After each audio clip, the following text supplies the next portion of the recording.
So now I'm just going to do some solving. You've seen this. You know how to do this. I'm just going to do it. And what I'm going to ask you to do is not write anything, but just in your head say what I should write before I say it and see how you do.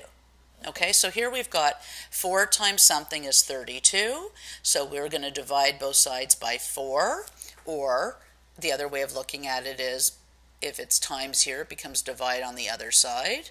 4 over 4 reduces to x, and 32 over 4, of course, 8 times 4 is 32, so that's 8.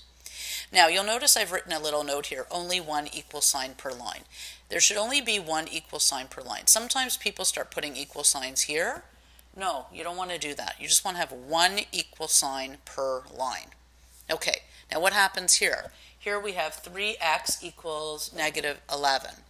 So if it's multiplied here, we know it's going to be divided here. Can we reduce this? No. That's it. That's the answer. Okay, now here I'm going to go over something again. So some of you were taught to do this.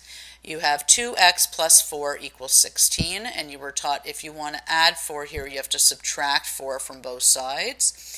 And when you do that, that of course is 0, so we have 2x, and that is 12.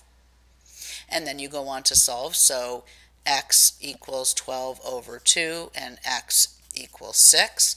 Or instead of doing this, we're now doing it the way I'm showing you, which is if it's a plus here, when you move it over it becomes a minus, and then that becomes 12. And then of course x is 12 over 2 or 6, just like it is here, because of course it's the same solution.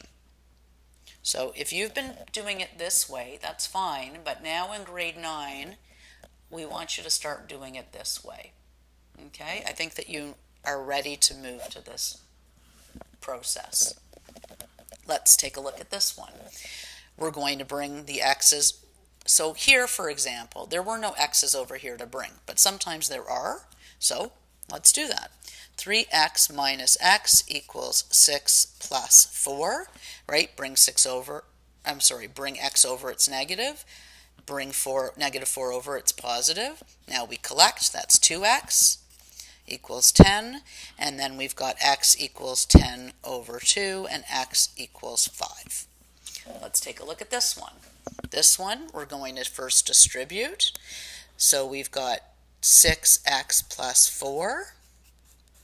And then we have 6x equals 16 minus 4. That's 6x equals 12. And then x equals 12 over 6. And x equals 2. Fantastic.